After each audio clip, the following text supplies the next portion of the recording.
오늘 횡단이란 주제로 이야기를 나누러 이렇게 자리하셨는데요.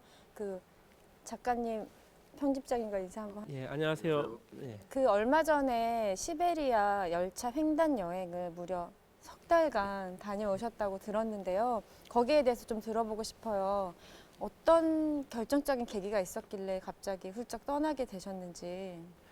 예전부터 시베리아 횡단 열차 한번 타보고 싶었어요. 근데 몇 년 전에 어떤 시인을 만났는데 네. 술자리에서 자기가 겨울에 시베리아 횡단 열차를 타고 갔었다고 그 여행을 했었다고 얘기를 하더라고요. 그래서 그 자리에서 제가 너무나 부러웠던 거예요. 막 질투심, 막 부러움, 시기심 막 네. 이런 게 들끓는 거를 제가 네. 느꼈어요. 그래서 나도 한번 그 타보고 싶다 뭐 그 생각을 했었는데 마침 작년에 기회가 와서 갔었죠. 한 달 동안. 나머지 두 달은 이제 상트페테르부르크랑 모스크바에 한 달씩 있었고. 아, 열차 여행은 한 달 동안. 근데 그 시기심의 기저에는 무엇이 있는 거죠? 너무 부러웠던 거예요. 그러니까 왜 횡단 열차를 타고 오고 싶어 하는가 우리나라 사람들이. 네. 저 같은 사람들이 많더라고요. 네. 그런 로망 같은 게 있는 것 같아요.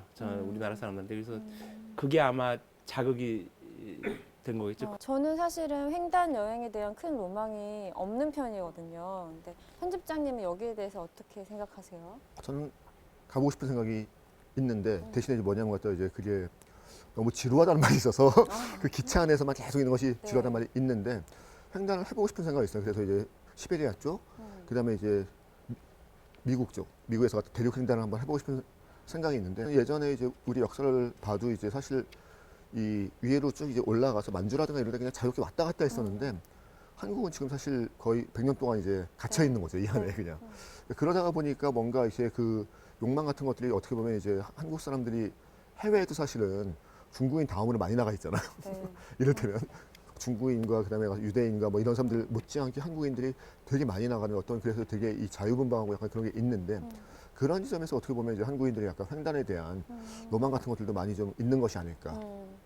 저 같은 경우에도 제가 남북 통일을 염원하는 사람 중에 하나인데 그 이유가 단절되지 않고 곧장 대륙으로 다른 나라에 여행하고 싶다는 욕망은 있거든요. 그게 유라시아 지역을 그래서 오래된 미래라고도 많이들 얘기를 하잖아요.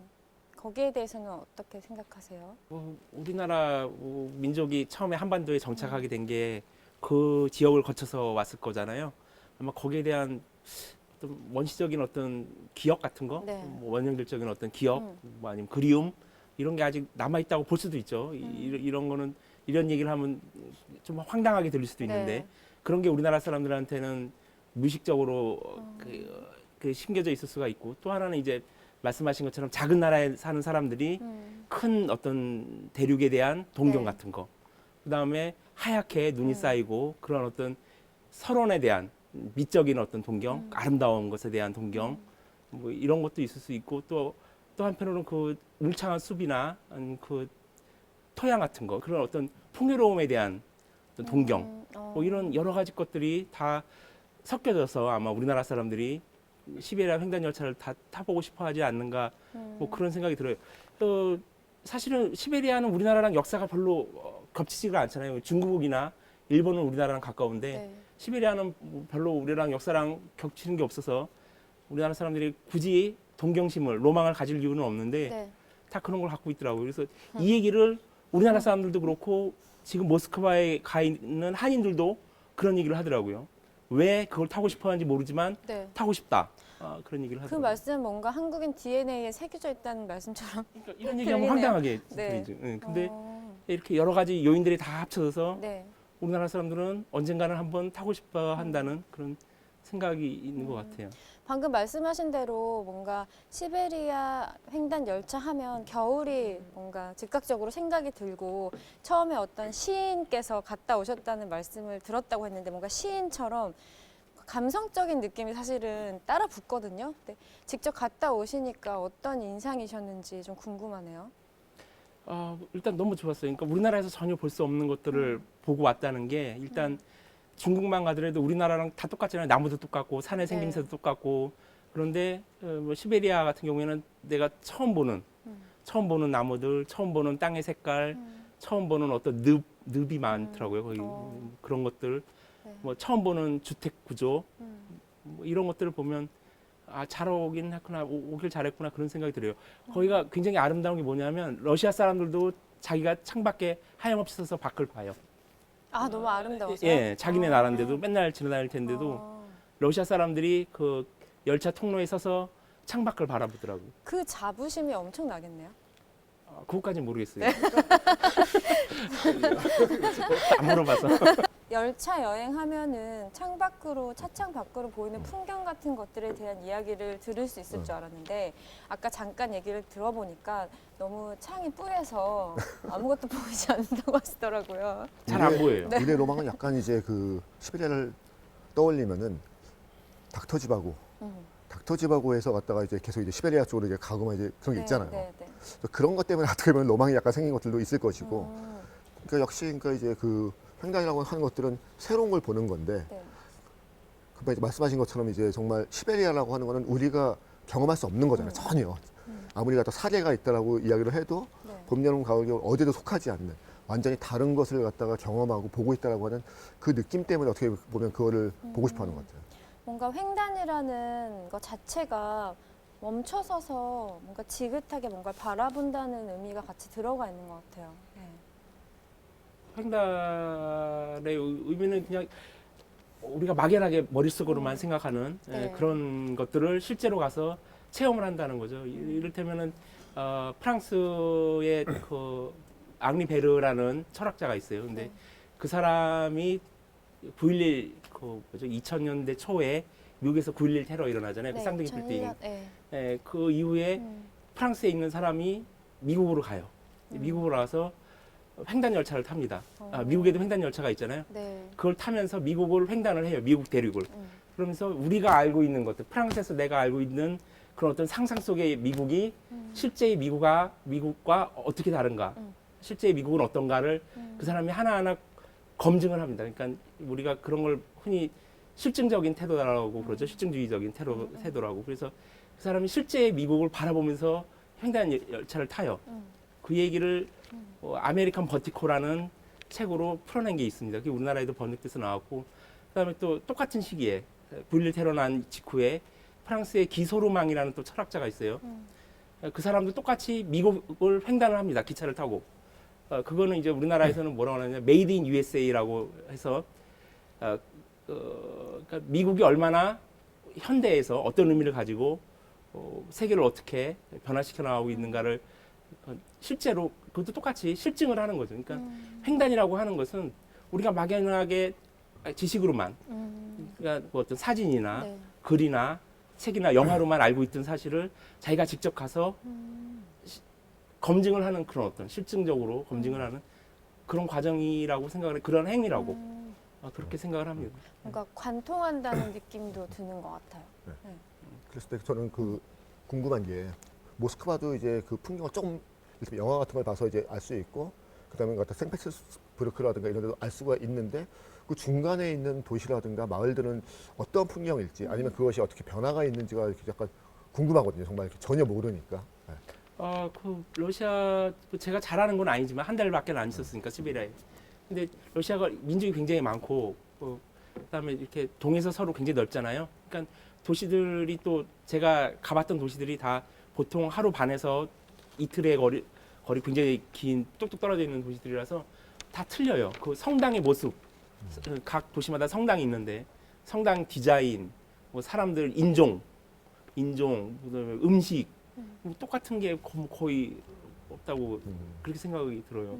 그런 시골 마을을 갔을 때 이를테면 이제 전통적인 것이라든가 아니면 이런 것들은 갖다 다 이제 정말 다 특색이 있고 다르고 이렇게 돼 있는데 되게 현대적인 것들은 갖다 되게 다 비슷하다.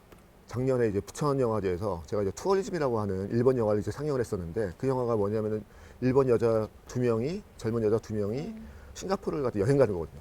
근데 이제 그 친구들이 갔다가 이제 그 도쿄 근처에 있는 조그만 도시에 살고 있는데 이 친구들이 싱가포르에 가서 막 구경을 해서 뭐라고 얘기하냐면은 똑같다라고 이야기를 하는 거예요. 이거 그냥 우리가 살던 데하고 똑같은데 뭐 도쿄하고 똑같은데 막 이렇게 이야기를 하고 있다가 길을 이제 잃어서 이슬람 쪽 갔다가 이민자들이 살고 있는 거리로 이제 가게 돼서 거기 살고 있는 그 사람들하고서 이제 밥을 먹게 되고 막 이제 그런 얘기가 나오는데 그러면서 이제 뭐냐면 갖다 딱 다른 게 나오는 거예요. 싱가포르라고 하는 거대의 큰 도시와 막 이런 관광지 이런 데는 다 똑같다라고 생각을 하고 있다가 정작 다 이제 그런 그 일상적인 모습으로 딱 들어가니까 모든 게 다 이제 정말 다른 곳으로 왔고 내가 새로운 경험을 하고 있고 되는데 아까 말씀하신 것 중에서도 이렇게 보게 되면 이제 그런 현대적인 것들 그랬을 때 작가님이 말씀하신 것 중에서 한 가지가 이제 그 전에 이제 그 글로벌이라고 하는 것들, 그 횡단과 글로벌이라고 하는 거는 쉽게 말해서 이제 그 일치할 수 없다 절대로 오히려 갖다가 이제 되게 반대되는 개념이라고 말씀하시는데 그 점에 대해서 갖다가 이제 어떻게 경험을 하셨는지 듣고 싶거든요. 네. 이를테면은 그 시베리아 횡단 열차 같은 경우에는 그 6시간 차이가 나요. 이르쿠츠크랑 모스크바가 6시간 차이가 나기 때문에 그 각 도시마다 내릴 때 그 시간이 바뀌죠. 그래서 저희 손목시계를 차고 다니는데 손목시계 시간도 돌려야 되고 그걸 그러면 이제 거기서 어떤 실제적인 감각, 진짜 감각, 진짜 세계를 내가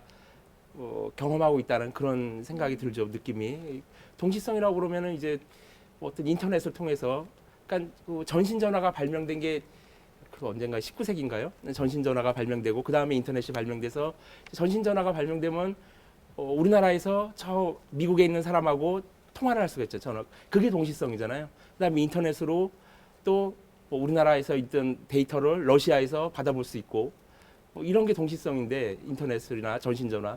근데 이제 그렇게 되면은 그 오는 도중에 많은 우리가 실제로 볼 수 없는 것들이 많이 있겠죠. 실제로 가봐야만 되는 그런 것들은 우리가 볼 수 없는데 횡단 같은 경우에 이제 가서 보게 되겠죠. 그런 어떤 동시성에서 뭐라고 해야 되나 제거되고 거기서 생략되는 게 실제 세계라고 저는 생각을 하는데 그런 어떤 실제성을 가서 직접 체험하게 되는 그런 게 있다고 저는 생각을 해요. 그러니까 인터넷으로 우리가 어떤 정보를 받아본다고 하면은 그 정보를 작성한 사람들의 알고 있는 것만 우리가 받아들이게 되잖아요. 그렇죠? 그런데 이제 거기서 우리가 가서 보면은 다른 사람의 눈이 아닌 내 눈으로 직접 보고 느끼고 체험하는 어떤 그런 것들이 있을 거라고 저는 생각을 해요. 저는 문화적으로도 우리가 디지털 시대로 왔지만 다시 역행하고 있다는 생각도 들거든요. 요즘에 20대 친구들은 아날로그 문화나 복고적인 문화에도 굉장히 좀 좋아하는 경향을 보이고 있는데 한동안은 비장소성이 키워드였다면 오히려 지금은 방금 말씀하신 대로 직접 자기가 찾아가고 오직 그 순간에만 경험할 수 있는 것들에 대한 가치를 오히려 더 사람들이 추구하는 것 같다는 생각이 들었어요. 그런 의미에서 횡단 여행이라는 것도 사람들이 좀 가보고 싶어 하는 게 아닐까 생각이 들었고 작가님께서 쓰신 에세이를 봤었는데 거기에 아까 투어리즘 얘기도 나왔지만 여행자냐 관광객이냐에 대한 구분을 하신 것이 저는 좀 흥미로웠거든요. 거기에 대해서도 들어보고 싶어요. 아무나 다 여행을 낯선 곳으로 갈 수 있게 된 게 겨우 한 200년? 네. 그 정도밖에 안 됐어요. 그 전에는 다 공무, 그러니까 공무라고 하는 건 일, 네. 아니면 무슨 사업, 아니면 뭐 귀향을 간다든가 우리나라로 치면 귀향을 간다든가 아니면 과거 시험을 보러 서울에 올라간다든가 아니면 뭐 이런 것들밖에 없었죠. 그러니까 일 때문에 간다는 거. 그런 게 바로 여행이었죠. 그렇게 보편화가 되기 전에 일 때문에 왔다 갔다 하는 것들을 우리가 여행이라고 불렀고 그 이후에 18세기에 들어서 이제 사람들이 단체로 여행을 다니게 돼요. 그걸 이제 우리 지금식으로 얘기하면 단체 관광인데 그 관광이라는 개념이 생깁니다. 18세기, 19세기에 사람들이 돈이 많이 생기니까. 그래서 그때부터 지금 우리가 알고 있는 보편적인 이런 여행 문화가 생긴 거예요. 그러니까 대체로 우리 주변에서 여행을 간다나 여행 간다라고 하는 얘기들은 대부분은 관광이죠, 사실은. 개념을 따지고 보면. 그러니까 순수하게 즐기러 가고 편하게 가고 힘든 일은 안 하려고 그러고 가이드북에 안 나와 있는 데는 안 가려고 그러고 왜냐하면 위험하니까. 이런 것들은 관광이죠. 횡단하면 관광객 모드보다는 여행자의 모드에 더 가깝지 않을까 어떤 노동의 개념이 포함된 것이 아닌가 하는 생각이 드는데 여행자 얘기를 좀 자처하신 것 같다는 생각이 들었어요. 그 에세이를 읽었을 때. 그래서 어떤 것들을 좀 느끼고 싶으셨는지 자처해서. 남들이 보지 못하는 것들. 그러니까 가이드북을 들고 가긴 해요. 왜냐하면 가이드북 없으면 굉장히 떨리잖아요. 위험하고 또 무섭고. 근데 가이드북이 있긴 한데 될 수 있으면 가이드북에 없는 데를 가려고 하고 있어요. 그래서 시베리아 도시들에서 내려서도 보통 서민들이 사는 데를 갔죠. 그러니까는 관광지에는 안 나오고 네. 가이드북에 안 나오고 대체로 사람들이 가지 말라고 하는 그런 데를 일부러 갔어요. 그냥 무작정 버스를 타거나 네. 걷거나. 그래서 그 시베리아 도심에서 조금만 벗어나도 네. 목조주택들이 굉장히 많습니다. 그리고 그 목조주택들이 대부분 서민들이 사는 그런데요. 차들의 종류도 틀려요. 한 70년대에 나온 그런 차들, 승용차들이 서 있고 주차장에 그런 모습들을 보고 오는 게 물론 거기에 무슨 나이아가라 폭포도 없고 무슨 거대한 사원도 없고 뭐 아무것도 없지만 그런 모습들이 아주 오랫동안 인상적으로 남겠죠 저한테는. 오히려 그렇게 일상적이고 예. 평범한 듯한 모습들이. 예. 작가님은 작가시니까 그런 인상적인 풍경을 만났을 때 어떻게 기억하려고 하시는 편이에요? 어떤 분들은 무조건 사진부터 찍으시는 분들도 있는데. 무조건 사진 찍어요. 아 그래요? 저 같은 사람은 최대한 제가 담고 싶어서 사진을 지양하거든요. 예. 왠지 막 글을 쓰실 것 같아가지고. 안 그래요. 기억력이 그렇게 뛰어난 사람이 아니니까 네. 뭐 일주일만 지나도 어디 갔다 왔는지 모를걸요? 막 글을 쓸 것 같은데 그건 저의 그냥 로망이나 허세 같은 것이었거든요. 아니요. 드라마. 아 미디어가 잘못 만들어낸 그런 예. 이미지였군요. 편집장님도 여행을 좋아하시고 낯선 공간 가시는 거를 즐기시는 걸로 제가 알고 있는데 본인의 어떤 여행자로서의 태도는 어떤 것 같으세요? 제가 이제 그 한 30대 초반, 30대 딱 30 정도 즈음에 이제 해외를 나가기 시작을 했었는데 네. 그때는 정말 이렇게 뭐 도쿄, 홍콩, 뭐 심지어 뉴욕을 가더라도 다 걸었어요. 계속. 거기 갔다 하루에 갔다가 한 대여섯 시간씩을 갔다가 그냥 거리를 막 걷고 LA 같은 데서도 갔다 빈민촌까지 심지어 막 이제 막 걸어갈 정도 막 그랬었는데 그렇게 한 10년 정도? 한 7, 8년, 10년 정도를 가는 데마다 다 그러고 나니까 이제는 좀 그냥 느긋하게 보자는 생각이 오히려 들더라고요. 어떤 데 가면 그냥 그 사람들이 그냥 일상적으로 하는 것들 자체를 그냥 경험이라는 것들도 아니고 그냥 있고 싶어요. 그냥 그래서 그냥 그 공간 안에서 네. 장소 안에서 그냥 있고 싶다는 느낌인 거죠. 그런 거를 많은 분들은 이제 그 장소랑 대화를 나눈다? 이렇게 생각하시는 분들도 있는 것 같아요. 근데 그 장소에 젖어든다? 타치바나 다카시라고 하는 이제 그 일본 작가가 그 사람이 갖다 이제 그 에게라고 이제 에게 주변을 갖다 여행하고서 쓴 이제 여행기가 있는데 네.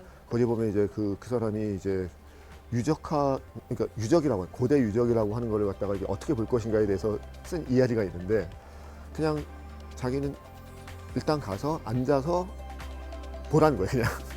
그러고선 1시간, 2시간 이렇게 있으면은 인간의 시간이라고 하는 거는 기껏 해봤자 100년인데 그 유적들은 갖다가 길게는 1000년, 2000년까지도 버텨온 것이고 그러면 그 시간이라고 하는 거를 느끼는 게 달라진다는 거예요. 유적을 계속 1시간, 2시간 보고 있으면은 그러면서 그러한 어떤 유적이라고 하는 것들을 통해서 어떤 다른 시간이라고 하는 걸 경험해 보는 것이 갖다 유적을 보는 방법이라고 저는 그렇게 이야기를 했었는데 저는 거기에 좀 공감할 측면이 좀 있어요. 가만히 그냥 있음으로써 다른 시간, 공간이라고 하는 걸 경험할 수 있지 않을까라고 하는 거예요.